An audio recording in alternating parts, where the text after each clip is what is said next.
I stopped looking at Facebook ad ROAS and I made more money due to it. And I want to cover two critical points in today's video, and that is why you need to know your NCCPA and why you need to stop looking at Facebook ROAS individually. What's going on, guys? Welcome back to the channel. My name is Nick Theriot. If you're new to the channel and haven't seen my videos before, I've done over $60 million in online revenue with Facebook ads for my partners. I run a Facebook ads agency and I also coach and mentor students. You can find out that information below if you want to work with me or get into my mentorship program. Both those links are in the description below. Also, before we get started, hit that like button and hit that subscribe button for new videos every Monday, Wednesday, and Friday. Let's dive into it. So I stopped looking at Facebook ad ROAS and made more money. Some interesting stuff I want to cover today. And we'll be honest with you, it's kind of a little scattered in this video, but trust me, I'm going to be able to show you everything just the way I see it. Just bear with me a little bit. So first off, why you need to know your target NCCPA and how it's made us a ton of money for our clients and how it's improved their performance by understanding this. Why you need to stop focusing on Facebook performance individually and how that's made us a bunch of money. We all know that, hey, I want a 3x on Facebook. Cool. What are you getting overall? Like a 5. Well, why not just keep spending? Because we're not getting a 3 on Facebook. And it's, yeah. So I'm gonna cover a few things. All right. I'm gonna try to make a few key points to you guys to help you all, I would say kind of enlighten you guys. So first off, I'm gonna show you the brand, one of our brands really quick. This is their performance. I'm using Triplewell to show all this data. So if you're curious of how I do it, it's Triplewell. This brand right here, we did $116,000 so far this month. That's June 1st through June 15th. We spent about $29,000 on ads. So yeah, now we have an NCCPA of $47. We have LTV about $70. AOV is about $68. Now LTV, this is modeled off a 1 month basis or this $15 basis. So this is not my true LTV. I always look at LTV on a 90-day, 6 month, and like a 12-month basis. And then new customer revenue, 37%, and returning customer revenue, 63%. As far as this right here, this means nothing to us. Like, these are just numbers. I don't even like to look at ROAS or NC ROAS because it fucks with your mindset. So, hey, this is how much we spent on ads. This is how much we did in revenue. This is our new customer revenue, so returning customer revenue, AOV, NCCPA. That's it. So I want to look at a few things with you. So number one is that we spent our 63% of our revenue was returning customers. And you can see right here that returning customer revenue was about $70,000 versus $46,000. And without spending $1 on ad spend with a 65% gross margin, here's our gross margin right here. You can see, again, we had an AOV of $68. Here's what that $68 AOV looks like. COGS, shipping and handling, gross margin 65%. So we did $70,000 in revenue with a 65% gross margin. Because it's returning customer revenue, we didn't spend money on ads to acquire those customers. They're just returning customers. We've already spent the money a long time ago on them. So that's $45,000 in gross profit. Now, again, that's before all the other expenses in the business, but that's how we made $45,000 in gross profit. Now, next thing I want to look at is, and right now I'm just kind of just showing you things, not really going to dig into too much anything crazy yet. But another thing is that if we look at the paid traffic sources for the month, June 1st through June 15th, we know that, hey, Facebook, $22,000 in spend, 1.39x ROAS. Google Ads, $7,000 to spend, 3.2x ROAS. Cool. Like, this again doesn't tell us anything at all. But some of you guys be looking at this like, well, Nick, we need a 4x on Facebook. Not necessarily. All right. Because if we did a 4x on Facebook, we wouldn't have been able to do this. And I'm going to explain. So, and then the second question on here is, well, why not spend more on Google? So we spent $7,000 on Google, 3.2x ROAS. Some of you guys be like, hey, let's crank up Google. So first thing is, I posted this on Twitter the other day about how, like, hey, Facebook introduced them to the brand and got them interested. They didn't click on an ad or anything. They just saw the brand. They maybe screenshotted it. They saved it to their phone. No way Facebook could have attributed that sale. Then next thing they did was maybe a few days later, they opened up their phone and like they wanted to go try to find that brand. So they searched it up on Google and Google clicked you, like that particular person clicked on your Google ad. Next thing is that they went ahead, they added to cart, they started to make a purchase, but they're at dinner with their family and the food just got to the table. So they put their phone down and a few hours later, they got an SMS from you and said like, hey, complete your checkout. So they went and took the checkout. Now, the question here is who actually took responsibility for this sale? Is it Facebook? Is it SMS? Is it Google? So correct answer is Facebook, but the reality is they all helped. But Facebook's the one that got them into your sales funnel. So it really kind of depends on where you look at it. If you look at a first click, Facebook. If you look at a last click, it's SMS. But if we turned off Facebook completely, Google and SMS would dry up completely. And that's why we have a problem with a lot of clients saying, hey, we look at overall numbers. We look at overall NCCPA, because looking at individual Facebook specific ROAS, it doesn't tell the full story at all. Now, in this case right here, Facebook is driving a ton of new impressions, because for this particular business right here, Facebook is the only spend. And what's funny is that organic and social has 641 purchases, and we're doing nothing on organic and social. It's just purchases that are coming in that can't be tracked. So Triple L is linked to organic and social.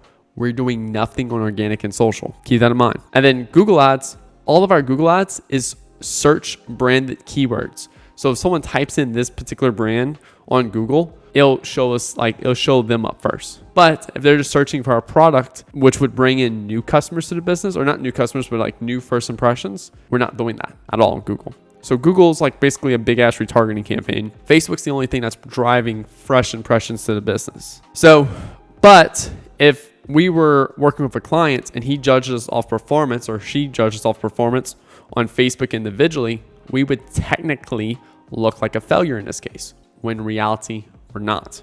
We're actually doing way better than that. And we're actually crushing this particular client's goals. And we've actually scaled them up from literally $17,000 a month. Now they do about $300K per month in revenue. So just wanted to talk about that. Now, the next thing is that we only focus on NCCPA. All right. So again, NCCPA. Now, a lot of you guys are like, what the fuck is that, Nick? Well, NCCPA is the cost to acquire a new customer to the business, not a returning customer. So if you look at CPA, CPA could be returning or new customer. You don't know. NCCPA is new customer cost per acquisition. So here you go. You can see it costs us $47 to acquire a new customer to the business. Now, if we're going to go over in here in a second, but we'll look at like LTV, AOV, and all that stuff in a second, and why that's important. So if you take a look at this, you can see, hey, we have a $68 AOV, gross margin of about 65%, and our break-even ROAS is 1.54, which again, it doesn't tell the full story. And then our 3-month LTV is $95. So our day one AOV is $68, but our 3-month LTV is $95. And we're currently getting this is a 43, but I'm gonna show you guys another example in a second here. And then if you want this little calculator sheet, then just watch this video, how to calculate target CPA, and you can download the sheet from that video right there. Now, how do we use that to judge overall performance? Well, let's look at this first. I just want to show it to you guys so that way you have a better understanding of how I'm using this. So again, enter in your AOV, your cost of goods, your shipping and handling, all that good stuff. And right now, this is our current scenario. This is what we're currently doing for this particular client. We're doing a 1.42 break even or new customer ROAS. So the ROAS on new customers. Ad spend, we're spending about $29,000. Now this is just for the first half of this month right here. First half of this month. This is not the full month, but we spent $29,000. And then we did about $41,000 in revenue. After cost of goods and shipping and handling, we've actually lost $2,200. Now, some of you guys be like, oh my God, Nick, that's terrible, but not necessarily, because we acquired 600 new customers to the business. And with a $95 LTV, that negative $2,200 increases in value. Again, increases in value to $8,400 in profit. So we make about another 10K in profit after day one. Now, we've been doing this for months of spending at a loss on month one and spending and focusing on LTV. Now, what does that mean to the business? Well, if we go back and look right here, we did 63% returning customers to the month prior, which put the business into $45,000 in gross profit. So we'll look back right here. This is what I'm looking at. Order revenue, again, $47 CPA, 37% new customers, 63% returning customers. And what we've seen is that 63% of this revenue which is $70,000, is returning customer revenue, which we didn't pay $1 for because we've already acquired that customer. So reality is that we did $45,000 in gross profit. Now, what does this mean for the business? The next part now is looking at it from hey, is this profit good? Like, are we making enough profit for the business, and can we reinvest more of that back into ad spend? Because we know that every time we spend, let's just say what if I put this as $1? What happens if I put this as $1? Okay, that doesn't work. All right. So every time we invest, what about $100? What does that do? All right. So every time we invest $100 into the business, we make back $30 in profit. So invest $100, you get $130 over 3 months. So if we have extra cash and profit for the business, then what we can do is we can reinvest that back into the Facebook ads. So I just want to put that in that scenario. Now, another thing is some of you guys are like, hey, Nick, well, why don't we just do a higher ROAS on day one? Well, every business will be different. And also too, this is why we model this, because this business thought they needed 3x in the beginning, but the reality is they realized they did not. And they've been able to scale with lightning speed to 300K a month by not focusing on that 3x ROAS. Now they're willing to have a way lower ROAS on Facebook, even to the point where hey, 0.8 on Facebook is perfectly okay for us because we have enough extra additional profit in the back end that we can afford to spend more on Facebook ads. Now, the second thing is that some businesses might need a 5x ROAS just to break even, but that doesn't mean they need that for the rest of their life as they improve their LTV, as they improve their customer journey, all that good stuff. So realistically here is that you're using this to model different scenarios for your business. So if your objective is to hit $10,000 in profit, for example. In this particular case, to hit $10,000, well, we have to spend $80,000 at 1.75. Now, let's copy this over. What happens if we spend 1.5 and we do, well, in this case, it wouldn't work. 1.6, for example, we'd have to spend probably roughly about $240,000. Now, let's look at this. 2 different scenarios, both get the same day one profit, about $10,000, but look at the impact on a 3-month basis. This one adds $100,000 in profit to the business over 3 months.